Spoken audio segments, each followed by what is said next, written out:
Montana Territory, late September 1879. The autumn wind cut across the Bitterroot Valley with the kind of sharpness that reminded men winter was coming whether they were ready or not. And most weren't ready for what Henrik Solberg was building. While his neighbors raised familiar rectangular log cabins, solid, proven, sensible, this Norwegian hunter was doing something that made absolutely no sense to anyone watching. He was stacking stone, thousands of pounds of it, in a circle. "Man's lost his mind," muttered Jackson Reeves, a seasoned carpenter who'd built 40 cabins in his 15 years out west. All that labor, all that stone, and for what? A root cellar he's going to live in.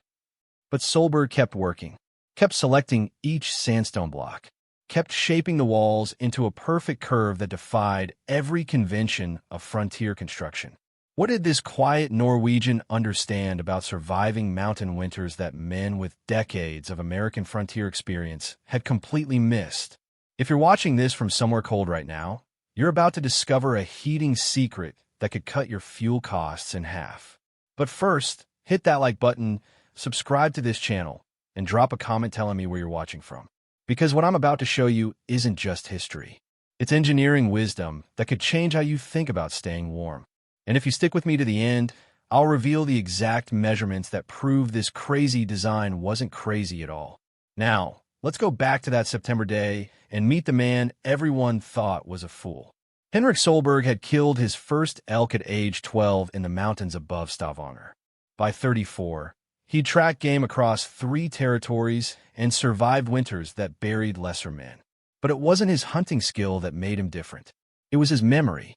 He remembered the Steinbu, the circular stone shepherd huts scattered across Norwegian highlands where his grandfather had weathered storms that killed sheep in the open. He remembered how those ancient structures held warmth like a clay pot holds heat long after you pull it from the fire. And he remembered thinking, even as a boy, why does no one build like this anymore? So when Solberg claimed his 160 acres in the Bitterroot Valley that spring, he didn't do what every other homesteader did. He didn't fell pines for a log cabin.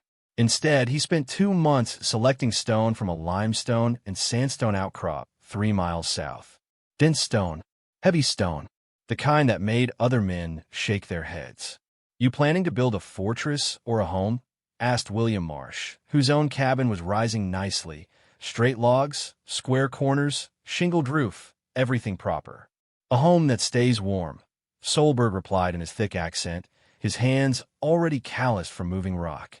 By early October, the foundation was clear. A perfect circle 16 feet in diameter.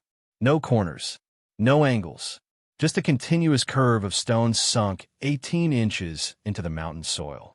The walls would be 24 inches thick at the base, nearly as wide as a man's shoulders. "That's not a cabin," Reeves said flatly, watching Solberg work. "That's a damn oven you're building. And you're going to roast or freeze, depending on the day." But Solberg had done his calculations. A central hearth, radiant heat spreading equally in all directions. No cold corners where families huddled and frost crept in. Every inch of wall absorbing heat during the day, releasing it through the night. The Steinbu principle, scaled from Montana winters. The real problem wasn't the design. It was time.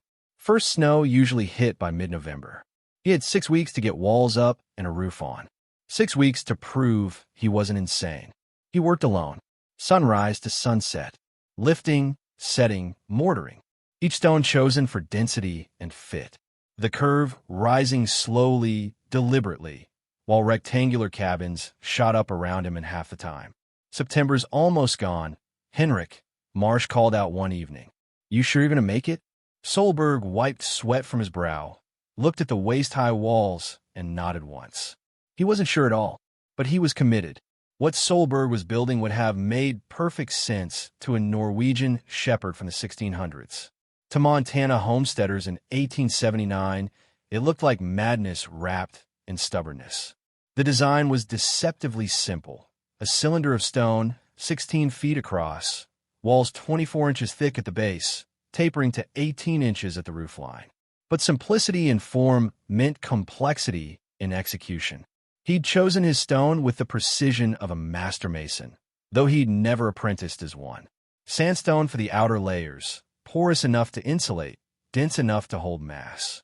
Limestone for the inner face, smooth, tight-grained, absorbing and radiating heat with ruthless efficiency. Between them, a core of smaller stones and clay mortar, packed so tight a knife blade couldn't find purchase. The hearth sat dead center, not against a wall like every sensible cabin, not in a corner where it saved space. Center, equidistant from every point on the circular wall. A fire that would push heat outward in all directions. No wasted energy heating one wall while the opposite side froze. "You understand what you're doing?" asked Edward Finch, an experienced stonemason who'd come up from Helena to visit his brother. He walked the perimeter, running his hand along the curve. "This is a heat battery you're building. All this mass. It'll take days to warm up."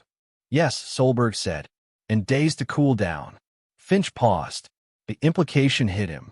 "You're banking on thermal inertia." "I am banking on winter being long and wood being scarce." The physics were older than physics itself. Stone weighs roughly 150 pounds per cubic foot. Solberg's walls contained approximately 4,800 pounds of stone. Heat capacity of sandstone, 0.19 BTU per pound per degree Fahrenheit. Limestone, 0.22. That meant his walls could absorb and store roughly 1,000 BTUs for every degree they warmed. Enough energy to heat the space for hours after the fire died. But there was another advantage no one was discussing: geometry. A circle has no corners. Corners are where cold air pools, where heat escapes, where frost builds and families suffer. A cylinder distributes stress evenly, sheds wind uniformly, and forces warm air to circulate rather than stratify into hot ceilings and frozen floors. By late October, the walls stood 7 feet high.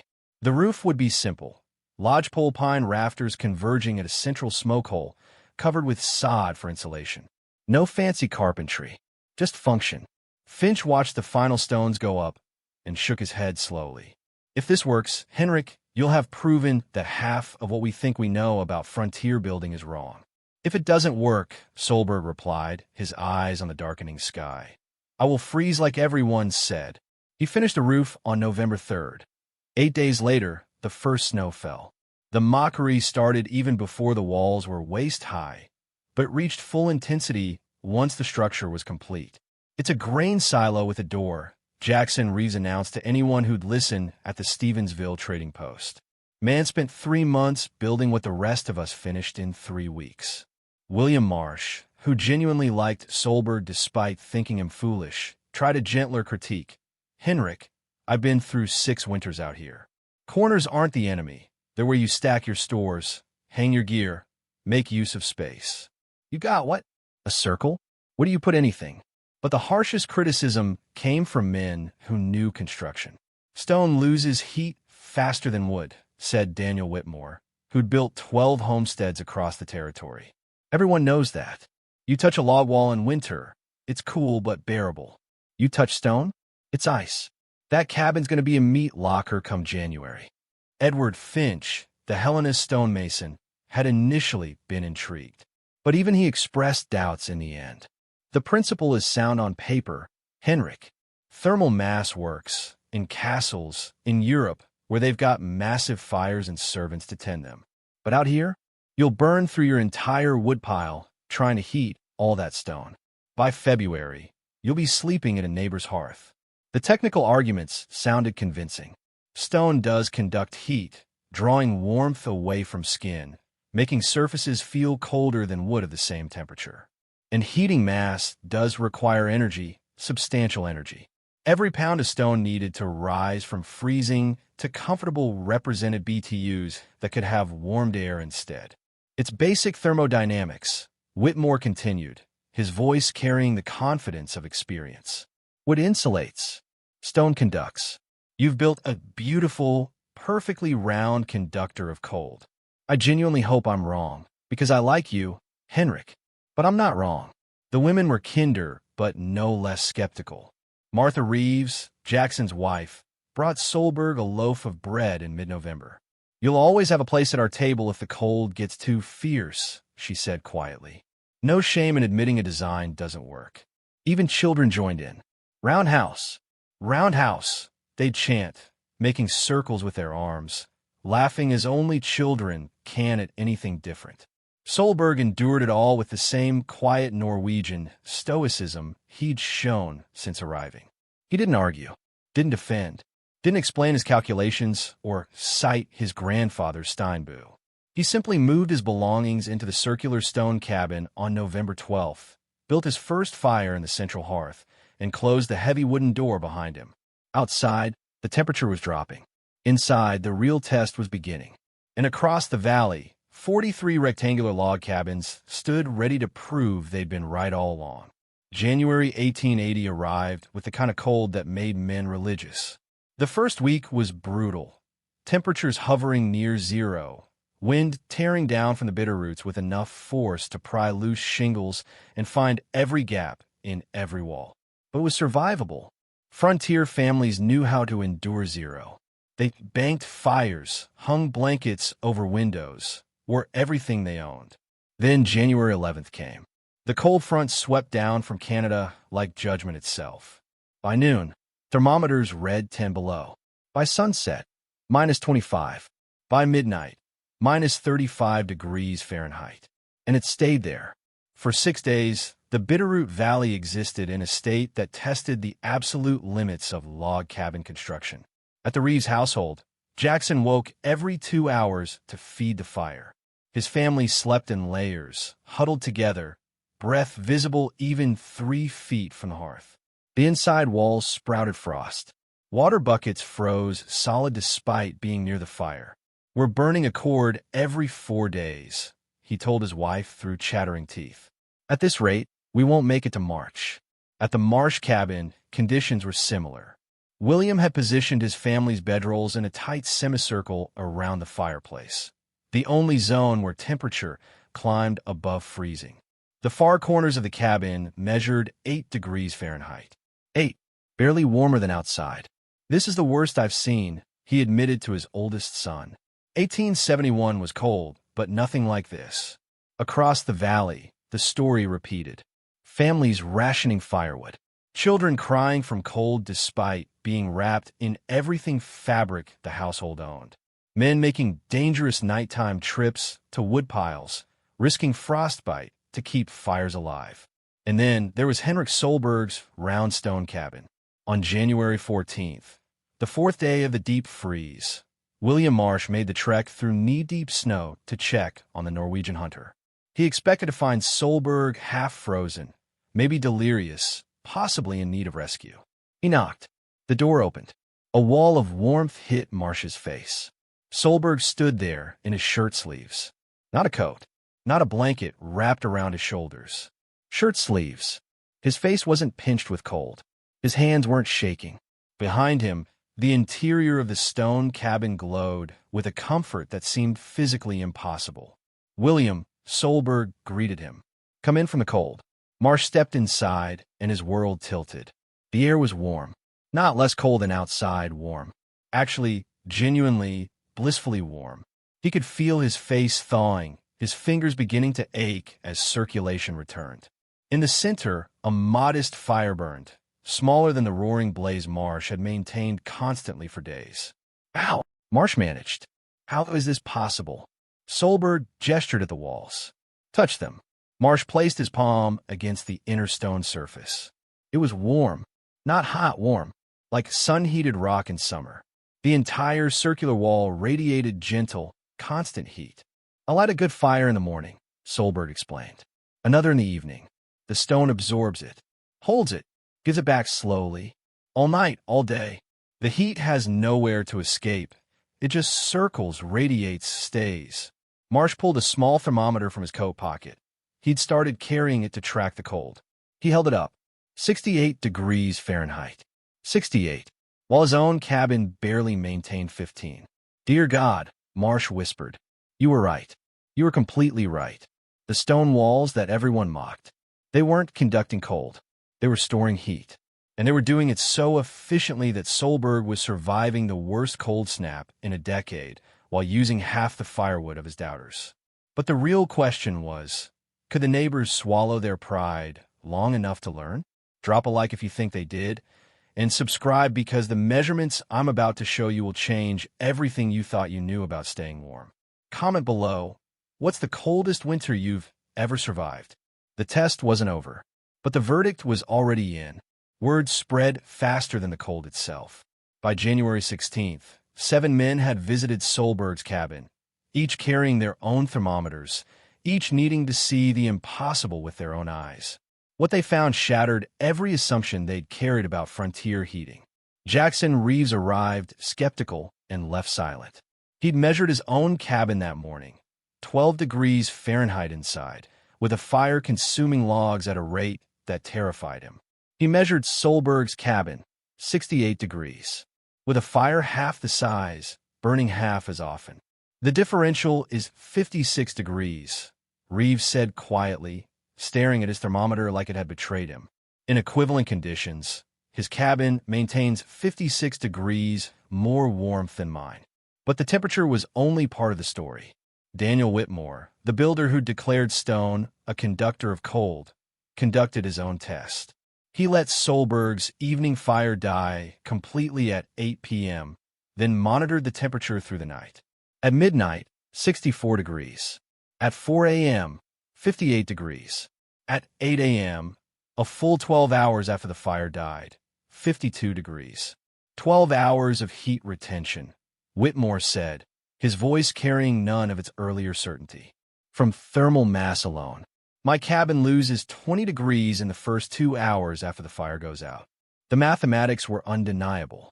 Solberg's 4,800 pounds of stone, heated to an average of 70 degrees, stored approximately 11,000 BTUs of energy.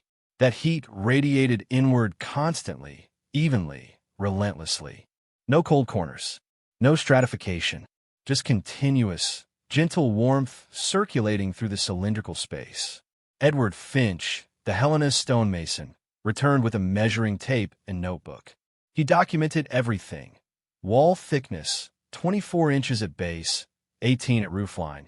Interior diameter, 16 feet. Hearth placement, geometric center, exactly 8 feet from every wall point. Stone composition, 60% sandstone outer, 40% limestone inner. The radiant efficiency is extraordinary, Finch muttered, scribbling calculations. Heat from the central fire travels equal distance to every wall segment. No energy wasted heating one side while the other freezes. And the curve eliminates convective dead zones entirely. He looked up at Solberg. You've achieved what we try to do with massive European hearths, but with frontier materials and 1/10 the fuel consumption. The wood consumption comparison was perhaps most damning. William Marsh kept meticulous records. He burned through 1.2 cords of wood in the first 2 weeks of January. Solberg, heating an equivalent interior space to a far higher temperature, had used 0.5 cords. 60% less firewood. For 55 degrees more warmth. It's not possible, Marsh said, even as he wrote the numbers in his own ledger. Except it is. It's happening. We're seeing it. On January 19th, the cold finally broke. Temperatures climbed to an almost tropical 15 degrees above zero. Families emerged from their cabins, haggard and depleted, having survived one of the worst cold snaps in territorial history. Solberg emerged looking rested. That evening, 9 men gathered in the Stevensville trading post. No one spoke for a long time. Finally, Jackson Reeves broke the silence. We need to talk about what we saw. What we measured, Whitmore corrected. What we got wrong, Finch added quietly. The Norwegian hunter's stupid, round stone cabin had outperformed every conventional design in the valley by margins that couldn't be explained away or dismissed. The numbers didn't lie. The thermometers didn't lie. The difference between a family sleeping in fear and a man sleeping in comfort, that didn't lie either. He tried to tell us, Marsh said, in his quiet way, and we laughed. Reeves nodded slowly. We did worse than laugh. We were certain, absolutely certain we knew better. The lesson settling over that room was colder than the January freeze had ever been. Confidence without understanding is just arrogance in disguise. And arrogance in a Montana winter can kill. Spring 1880 arrived with the usual mud and relief, but something had changed in the Bitterroot Valley. The first request came from William Marsh in late March. "Henrik, I need to ask you something. This summer, when building season comes, would you help me add a stone heat wall to my cabin? I can't. I can't do another winter like January." Solberg nodded. "Yes, but I have a better idea. Build new. Build round." By April, 12 families had approached the Norwegian hunter. Not for advice, for partnership. They wanted to build what he'd built, using principles they'd mocked 8 months earlier. Jackson Reeves was among them. "I've got good timber in my cabin," he admitted, "but I've also got 3 children who cried themselves to sleep from cold in January. Pride doesn't keep kids warm. Stone does." The construction season of 1880 became unlike any the territory had seen.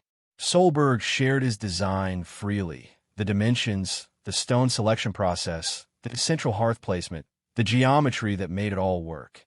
He helped survey sites, taught men how to identify good thermal mass stone, explained the physics in broken English that somehow conveyed more truth than any textbook. By autumn, 6 circular stone cabins stood in the Bitterroot Valley. By the end of 1881, 17. By 1882, 23 documented structures using Solberg's principles, with variations adapted to local materials and family sizes. The design spread beyond Montana. A traveling surveyor named Peter Hollis documented the round stone cabins and published sketches in a Denver technical journal. Engineers in Wyoming began experimenting with cylindrical stone shelters. As far south as New Mexico, homesteaders incorporated thermal mass principles into their buildings. The irony wasn't lost on anyone. Frontier America, so confident in its rectangular log cabin tradition, had needed a Norwegian immigrant to remember what shepherds in cold mountains had known for centuries. Circular structures eliminate cold corners. Thermal mass stores heat. Central fires radiate efficiently. Physics doesn't care about tradition. Edward Finch, the stonemason who doubted, became one of the technique's strongest advocates. He modified the design for larger families, experimenting with oval shapes and dual hearths, but always maintaining the core principle: mass and geometry working together. What Henrik showed us, Finch wrote in an 1883 letter to the Territorial Building Commission, is that we'd mistaken familiarity for expertise. We knew how to build log cabins. We assumed that meant we knew how to build the best cabins. We were wrong. Daniel Whitmore, who declared stone a conductor of cold, built his own circular stone cabin in 1881. He reported a 62-degree temperature differential compared to his old log structure and a 58% reduction in firewood consumption. He never publicly apologized for his earlier certainty, but he didn't need to. His new home was apology enough. As for Henrik Solberg, he lived in his round stone cabin for 32 years. He married in 1884 a widow from Missoula who'd heard about the warm house and came to see if the stories were true. They raised 2 children in that circular stone space, where winter was something that happened outside, not inside. When Solberg died in 1911, his cabin was already considered historic. Local builders used it as a teaching example. The Territorial later state Historical Society documented it. And every winter, when temperatures dropped and fires roared, someone would remember the Norwegian hunter who built round while everyone else built square, who understood thermal mass while others trusted only tradition. The cabin still stands today, though modified and preserved. The stones that everyone mocked still radiate warmth. The geometry that made no sense still eliminates cold corners. The design that seemed stupid still works exactly as Solberg knew it would. Because he hadn't built something new. He'd remembered something old. Something tested by centuries of Norwegian winters. Something that worked not because it was innovative, but because it was true. And truth, unlike opinion, doesn't care whether you believe in it or not. It just keeps you warm while you figure out. The greatest discoveries aren't always forward. Sometimes they're backward, into wisdom we forgot we knew. If this story changed how you think about traditional knowledge, hit that like button one more time. Subscribe to see more frontier engineering secrets that modern experts missed. And comment below, What old-fashioned technique do you think actually works better than modern methods? Because Henrik Solberg proved that sometimes the person everyone calls crazy is just the only one who remembers. The round-stone cabin kept 55 degrees, more warmth, not through magic, but through memory. And that made all the difference. End of script. Educational note. This script presents a historical reconstruction based on frontier building principles and thermal engineering concepts documented in 19th century American settlement records. While the specific character and measurements are representative rather than individually verified, the thermal mass principles, circular construction advantages, and wood consumption comparisons reflect documented phenomena from period stone architecture. This content is educational and historical in nature and should not replace modern building codes or professional engineering consultation.